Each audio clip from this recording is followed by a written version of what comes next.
e hoje nós vamos continuar a falar sobre cinética química. Quais são os elementos que influenciam a velocidade de uma reação química, né? Então, essa é a aula de hoje que a gente vai falar. Quem ainda não se inscreveu no meu canal, se inscreva, dê seu like e tire suas dúvidas lá, tudo bem?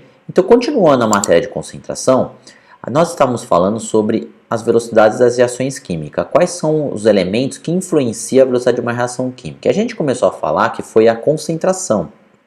Então, tem uma lei que é a lei da velocidade da concentração, que é de Gutenberg ou de Age, que é de 1864, diz que cada temperatura, a velocidade de uma reação é diretamente proporcional aos produtos das concentrações molares dos reagentes, elevados às suas potências experimentalmente determinadas. Então, eu tenho uma reação genérica aqui.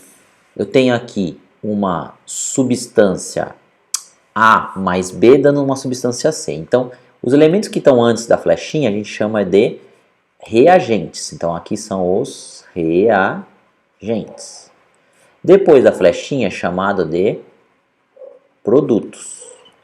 E aí eu tenho uma fórmula, que é a que ele enunciou no início, né? V, que é a velocidade, igual ao K, que é a constante de velocidade, vezes a concentração do reagente A elevado ao seu respectivo coeficiente estequiométrico, vezes a concentração do elemento B elevado ao seu respectivo coeficiente estequiométrico, que no caso é o Bzinho, né? Agora, assim, esses expoentes, né, são determinados às vezes experimentalmente, vai depender do que tipo de reação que é. Se for uma reação assim, em uma única etapa, a gente vai falar assim, única etapa, né? O que é a reação em uma única etapa? É aquela que só acontece em uma única etapa, ela não tem outros mecanismos. Agora, quando ela acontecer em várias etapas, e quem determina quando tem várias etapas, ou seja, várias reações químicas acontecendo, é a etapa lenta, tá?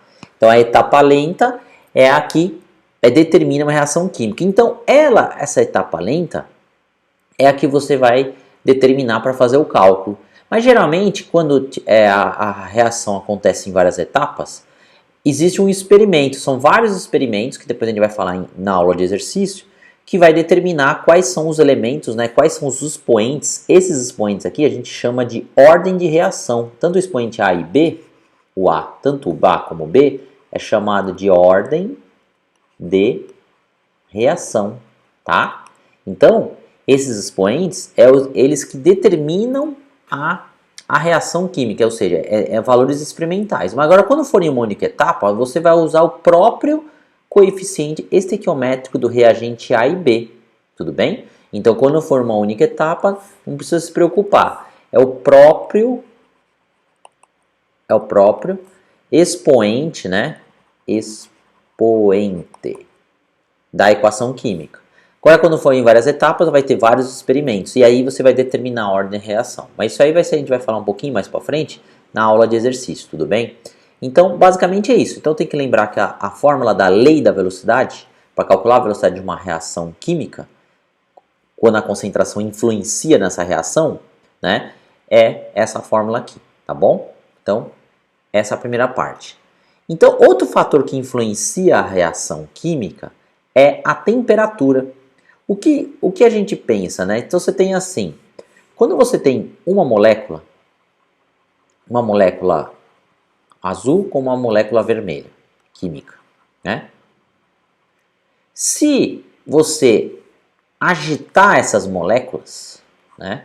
Se essas moléculas começarem a se agitar, aumentando a energia, né, cinética, o movimento dessas moléculas, aumenta o número de moléculas com energia maior que a energia de ativação. Lembra que a energia de ativação é a energia necessária para que aconteça a reação química e forme o complexo ativado. É a barreira, né? É a barreira energética. Conseguiu atingir aquela barreira ou maior que aquela barreira, o valor energético, vai formar o complexo ativado. Com o aumento dessa número de moléculas com a maior energia de ativação, aumenta o número de colisões. Então, vai ter mais colisões, porque a molécula está se movimentando mais, ela está com uma velocidade maior, uma energia cinética maior, né? E com isso, vai ter mais colisões, você vai aumentar a probabilidade de ter colisões efetivas, ou seja, geometricamente perfeita, né? Uma colisão frontal, e aí aumenta a velocidade da reação química, tá? Então, isso é bem no nosso dia a dia, né? É bem prático dizer quando você tem uma panela de pressão. Quando que acontece? Por que a gente tem que cozinhar os alimentos na panela de pressão, né? Você vai colocar lá, sei lá, feijão, né, para cozinhar. Por que cozinha mais rápido? O que acontece? A nível do mar, a água ela ferve a 100 graus Celsius. Então, a água ferve a 100 graus Celsius. Isso quando? Quando a pressão atmosférica é 1 atm. Mas, aqui no caso, a panela de pressão, o nome fala panela de pressão. A pressão interna vai ser muito maior. Por que vai ser muito maior? Porque os vapores do líquido que tiver aqui, no caso é a água, né? Não vão sair, eles vão ficar presos. E aí essa pressão vai aumentar muito. Com o aumento de pressão, irá aumentar também o que? A temperatura. Então a temperatura que geralmente é 100 graus Celsius na pressão atmosférica, que é 1 atm, pode ir para, dependendo da pressão que aumentar, vai para 101 graus. Ou seja, com essa temperatura, a água vai ferver muito mais rapidamente, porque se ela já ferve a 100, imagine 101 graus Celsius. Então, um aumento de temperatura favorece que as moléculas se agitem mais, a energia, né, cinética, as moléculas, elas tenham mais colisões. Com o aumento das colisões, aumenta a velocidade da reação, porque você aumenta a probabilidade de acontecer a reação química. O ao contrário é um freezer, ou uma geladeira, né? O alimento, quando você coloca na geladeira, o que acontece? As moléculas vão ficar mais lentas, menos agitadas, né? Então, elas não vão se movimentar tão quando está numa temperatura maior. Então, vai ter menos colisões e aí o processo de reação química vai diminuir, ou seja, a velocidade vai diminuir e vai acontecer a reação? Sim, lógico, senão nenhum alimento que a gente colocasse na geladeira estragava. Mas ele estraga, mas não demora para estragar. Principalmente se você colocar no freezer, né? Demora, tem freezers que mostram carne de frango, de boi, a gente coloca, deixa lá 6 meses, né? Congelado, que ela não estraga, tá? Por que não acontece isso? Porque a temperatura é muito baixa, as moléculas estão praticamente engessadas, quase paradas, então não tem colisão. Não tendo colisão, não vai ter a formação do complexo ativado, tá?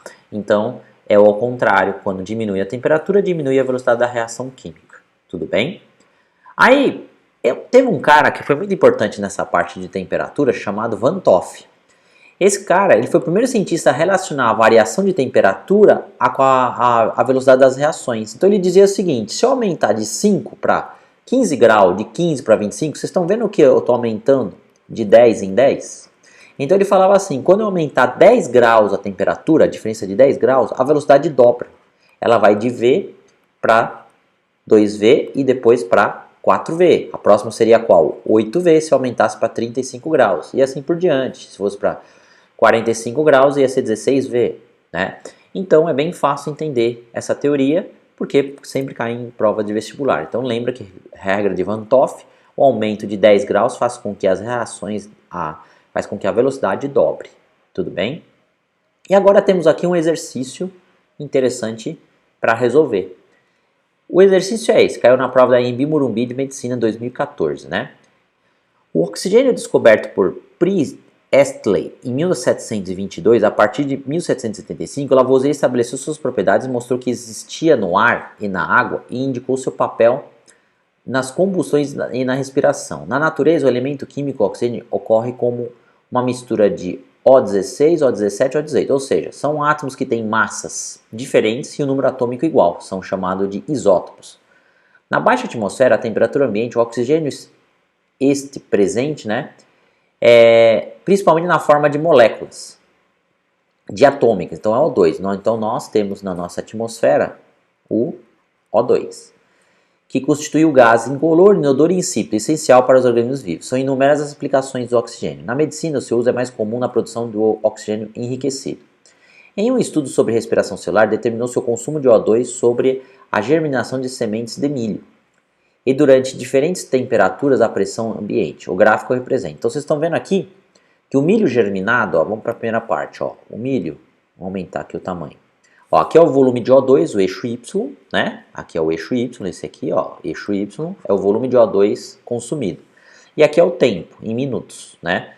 Tem 5, 10, 15, 20 minutos. Então aqui tem, ó lá, o milho germinado e milho germinado. Vocês estão vendo que o milho germinado a 22 graus Celsius, uma temperatura um pouco maior, né? Ele, para o mesmo tempo, ó, a 20 minutos, então vamos pegar aqui um tempo 20 minutos, ó. Vamos pegar o milho germinado de 22 e o milho germinado de 12 graus.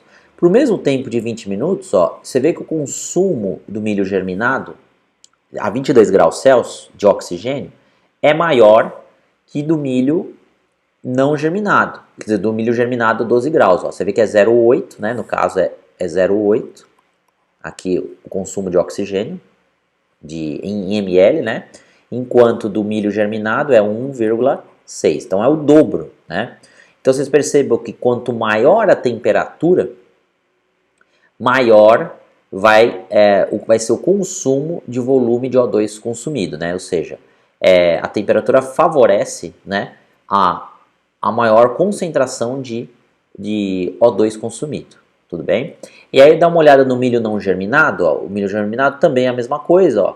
Só que a diferença não é muito grande, né? O milho não germinado é 22 graus e com maior temperatura, né? O 22 graus tem mais ou menos 0,3 aqui, né? 0,3.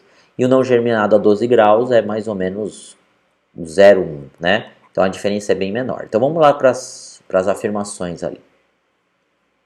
Ó,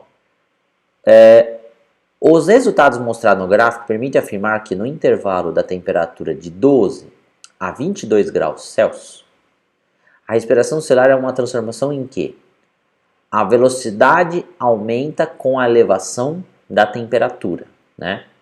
Então, se você for ver no mesmo tempo, né, tanto do milho germinado a 22 e o não germinado a 22, a taxa, né, de consumo de oxigênio num determinado tempo é maior, né? Então, ó, você está vendo que a inclinação da reta do milho germinado de 22 graus Celsius, que é essa aqui, e a do milho não germinado a 22 graus Celsius é maior que as retas pretas, tudo bem? Então, é verdade essa primeira afirmação. Então, pode ser essa a resposta, mas vamos olhar as outras. O volume do oxigênio consumido a 12 graus Celsius é 0,8 mol. O volume do oxigênio consumido a 12 graus Celsius é de 0,8 ml de O2 por minuto, né? 0,2 de O2 por minuto. 0,2 ml, né, de O2 por minuto. Vamos ver, volume de consumido a 12 graus Celsius. Vamos olhar 12 graus. Sim, esse daqui mas esse daqui do milho não germinado não. Então tá errado porque no milho germinado não fala isso, né? Então tem que estar as duas certas, que é a 12 dos dois milho, do germinado e não germinado. Do germinado, no caso do germinado, ele é 0,8 ml, né? Mas também está errado porque você vai ter que calcular a velocidade, está errado também, porque 0,8 dividido por 20 está errado. Então, a B está errada. O consumo de oxigênio é o mesmo em qualquer que seja a temperatura, não, errado também. O consumo está mostrando que é diferente, com temperaturas maiores. O volume de oxigênio consumido a 22 graus cai pela metade a cada 10 minutos. Então, o volume de oxigênio consumido a 22 graus cai pela metade a cada 10 minutos? Não cai pela metade, né? Se você for analisar, aqui está aumentando, né? Então, se você for ver, ó, se o volume consumido a 22 graus cai pela metade. Não cai pela metade porque o volume é maior, né? Ao contrário. O consumo de oxigênio das células não germinadas é 10 vezes menor do que das células germinadas. O consumo de oxigênio, não, 10 vezes menor não é. Ele é menor, mas aqui no caso é metade e aqui, e aqui é 1/3. Então, não é 10 vezes menor. Então, só pode ser alternativa A. Tudo bem, pessoal? Então, era isso que eu queria falar dessa primeira parte dos exercícios de temperatura, tá?